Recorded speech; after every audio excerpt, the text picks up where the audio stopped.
ಹೇಗಿದ್ರೆ ಎಲ್ಲರೂ ತುತ್ತಿ ಫಾರ್ಮ್ ಚಾನಲ್ಗೆ ಸ್ವಾಗತ ಫ್ರೆಂಡ್ಸ್. ಇವತ್ತು ನೋಡಿ ನಾನು ಮಹಾನವಮಿ ದಿಬ್ಬದ ಪ್ರಾಂಗಣ ಏನಿದೆಯಲ್ಲ ಅದರ ಹತ್ತಿರ ಇರ್ತಕ್ಕಂಥ ಸುತ್ತಲೂ ಏನಿದೆಯಲ್ಲ ಅದರ ಹತ್ತಿರ ಇರ್ತಕ್ಕಂಥ ಒಂದು ಸೀಕ್ರೆಟ್ ಚೇಂಬರ್, ಒಂದು ರಹಸ್ಯ ಈ ರಹಸ್ಯ ಕೋಣೆ ಹತ್ರ ಇದ್ದೀನಿ. ಬನ್ನಿ ರಹಸ್ಯ ಕೋಣೆ ಒಳಗೆ ಹೋಗೋಣ, ಅದರ ಒಂದು ವಿಶೇಷತೆ ಏನೇನು ಅಂತೇಳಿ ತಿಳ್ಕೊಳ್ಳೋಣ ಬನ್ನಿ. ರಹಸ್ಯ ಕೋಣೆಗೆ ವೆಲ್ಕಮ್. ಬ್ಯಾಟ್ರಿ ಹಾಕೊಂಡು ಹೋಗ್ಬೇಕಾಗುತ್ತೆ, ಬನ್ನಿ.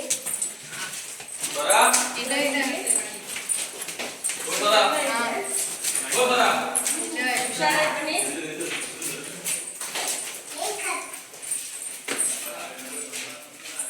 ಫ್ರೆಂಡ್ಸ್, ಇಲ್ಲಿ ಈ ಮೇಲ್ಗಡೆ ಒಬ್ಬ ಇರೋದ್ರೆ ಇಲ್ಲಿ ಬೆಳೆ ಕಾಣಿಸ್ತಾ ಇದೆ, ಬನ್ನಿ.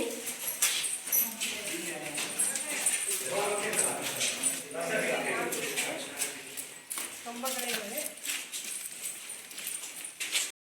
ಈ ರಹಸ್ಯ ಕೋಣೆಯಲ್ಲಿ ಮೂಲೆ ಕಂಬಗಳನ್ನ ಕಾಣ್ತಾ ಇದ್ದೀವಿ. ಇಲ್ಲಿ ರಾಜರು ತಮ್ಮ ರಹಸ್ಯವಾಗಿ ಏನು ಮೀಟಿಂಗ್ ಮಾಡ್ತಾ ಇದ್ರು ಆ ಮೀಟಿಂಗ್ಗಳನ್ನ ಇಲ್ಲಿ ಮಾಡ್ತಾ ಇದ್ರು.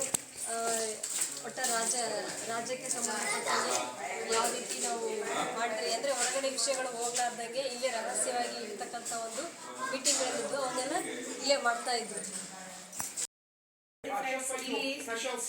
ಈ ವಿದೇಶದಿಂದ ಅಬ್ದುಲ್ ರಜಾಕ್ ಇದು ಒಂದು ರಹಸ್ಯ ಖಜಾನೆ ಅಂತಂದೇಳಿ ಹೇಳ್ತಾ ಇದ್ದ. ಒಟ್ಟ ಅಬ್ದುಲ್ ರಜಾಕ್ ಏನ್ ಹೇಳಿದ್ದಾನಂದ್ರೆ, ಈ ಹಂಪಿ ಏನಿದೆಯಲ್ಲ, ಹಂಪಿ ಸಾಮ್ರಾಜ್ಯವನ್ನು ನಾನು ಹಿಂದೆ ಎಂದು ಕೇಳಲ್ಲ, ಮುಂದೆ ಎಂದು ಕೇಳೋದಿಲ್ಲ, ಅಷ್ಟು ದೊಡ್ಡದಾದಂಥ ಒಂದು ಸಾಮ್ರಾಜ್ಯ ಅಂತಂದೇಳಿ ತನ್ನ ಒಂದು ಪುಸ್ತಕದಲ್ಲಿ ಬಣ್ಣಿಸೋದನ್ನ ನಾವು ಕಾಣ್ತಾ ಇದ್ದೀವಿ ಫ್ರೆಂಡ್ಸ್. ಇದೇ ನೋಡಿ ಈ ರಹಸ್ಯ ಕೋಣೆ.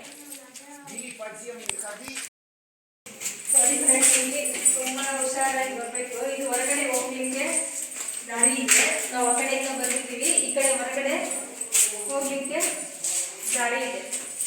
ಬನ್ನಿ, ತುಂಬಾ ಕತ್ಲಿದೆ, ದಾರಿನೇ ಕಾಣಿಸ್ತಾ ಇಲ್ಲ. ನಾವು ಈಗ ಬ್ಯಾಟ್ರಿ ಹಾಕೊಂಡು ಬಂದಿದ್ದೀವಿ ನೋಡಿ. ಹುಷಾರಾಗಿ ತೆಗೆದಿದೆ, ಹುಷಾರಾಗಿ ಬರ್ಬೇಕಾಗಿದ್ದೀವಿ.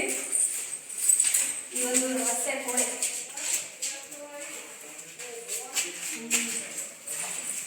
Осторожно, и потом осторожно голову не ударьте, там узко. Они поменьше ростом были, осторожно. Осторожно, голову не ударьте.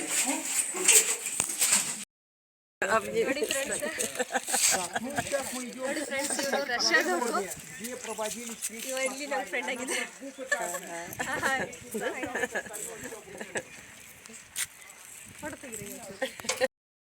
ರಹಸ್ಯ ಕೋಣೆ ಏನಿದೆ ಇದನ್ನ ಪೋರ್ಚುಗೀಸ್ ರಾಯಭಾರಿ ಡೊಮಿಂಗೋ ಪಯಾಸ್ ಏನು ಹೇಳಿದರೆ ಇದೊಂದು ದೇವಾಲಯ ಅಂತಂದೇಳಿ ವರ್ಣಿಸಿದ್ದಾನೆ.